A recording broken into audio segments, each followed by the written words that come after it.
Yeah, morning viewers, day 68, which is 22nd of May.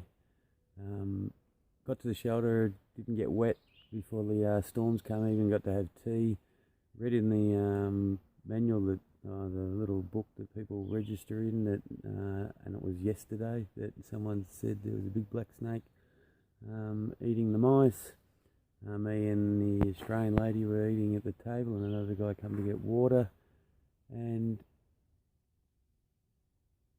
there's something over there, and he sees a big black snake going across the grass, and I thought I was the only one sleeping in the shelter at that stage. And I thought, yeah, once it's quiet, he's going to come back, he'll probably hop into his sleeping bag, and I'm not sleeping in the shelter, so I decided I'm going to go sleep outside. And the guy who was sleeping outside, he saw the snake. He said, well, if you're not going to sleep in the shelter, I'll go sleep in the shelter. I'm too tired to set my tent up anyway. So we swapped spots. And because I did it in a bit of a rush, I put it at the bottom of an incline. It was nice and flat. We had the biggest storm last night, and everything's wet. Because my air mattress was a life raft. The rest of my tent is wet. So I even put my sleeping bag away for a while the storm was going on, and just put my thermals on to try and keep my sleeping bag dry, because as soon as it went off the side of my air mattress, there was just pools of water on the bottom of the tent. The only good thing is, I thought I lost my bag, so I went back over the shoulder to see if I'd lost the bag. I asked the guy, and he goes, do you know what? He goes, well, after you left, I turned my headlight on and went around the outside. There was a baby snake in the wall as well. So there was 2 snakes in the shelter. So I'm pretty happy I didn't stay in that shelter. But yeah, everything's wet. 20 miles today, get into town, try and dry it out, and have a nice hot shower. I believe there's a Coke and some milk waiting for me.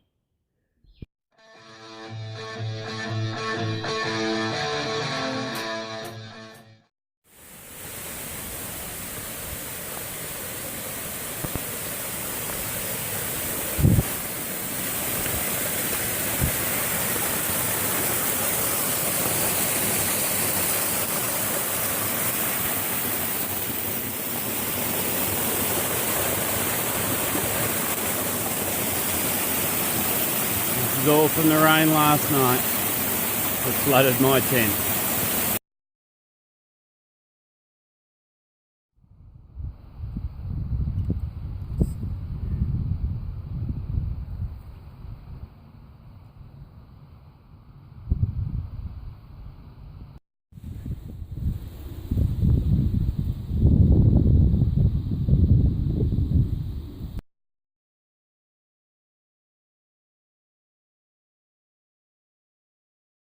Nearly at the top of Hogback Rocks, I think it is.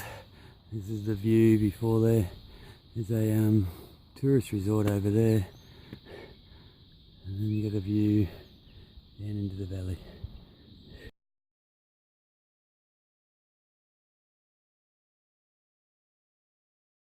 Another rock wall out in the forest in the middle of nowhere. No idea what it was for. We walked through it just before, like a gate. It looks old. There are plenty of rocks to pick from, and there's still a lot of rocks on the trail. This is a very rocky day. A long 20. Afternoon viewers. Not a lot of videoing today. Still got about 5 miles to go.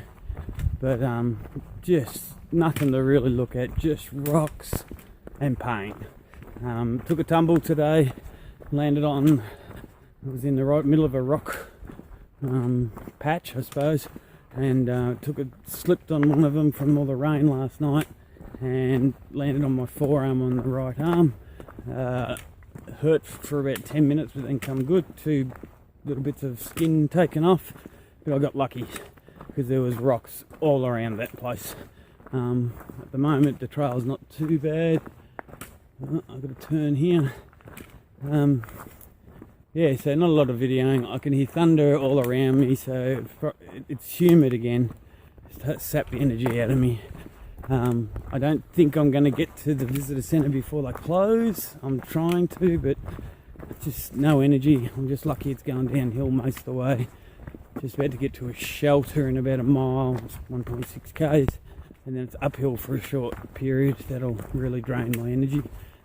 But yeah, so I suspect I'm going to get wet before I get in, but everything's soaked anyway. It all needs laundering. Need to air out the tent and sleeping bag to dry, well, especially a sleeping bag, try and dry that up. My air mattress underneath was all soaked. It was like a swimming pool this morning. So anyway, so yeah, not a lot of videoing, not much to look at.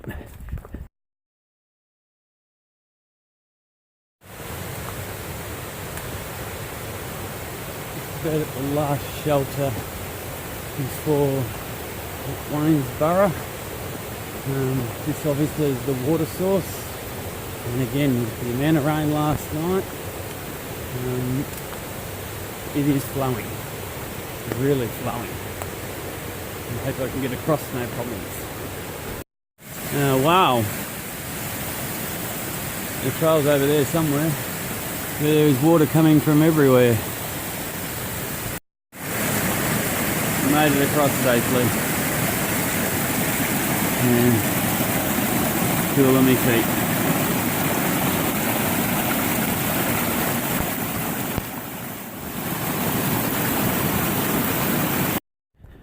Hey viewers, daily routine. It's late in the afternoon or mid-afternoon. I have 5 miles to go. We're just under now. And lightning and thunder is around us. Yesterday it was booming. That's why I said I think it would be a dry rainstorm. Today it's crackling.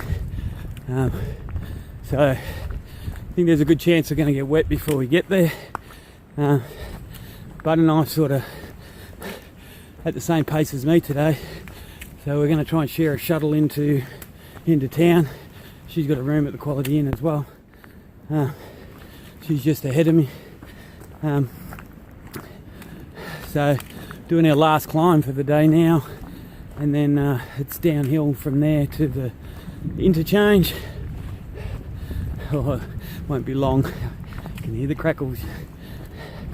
And just soaked my feet in the river, which you will have seen, and then straight away up this hill. Ooh, seems like fireworks. So yeah, so this is probably the last video.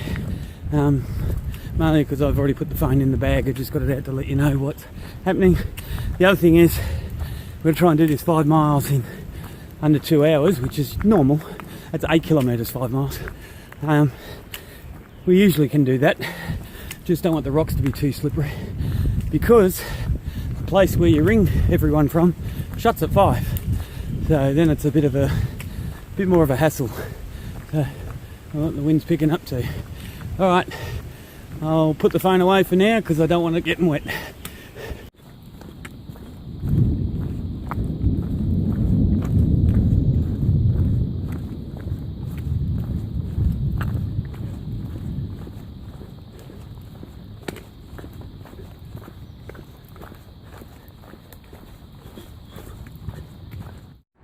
So we're at Rockfish Gap, and I'm having a hot dog and some fries at a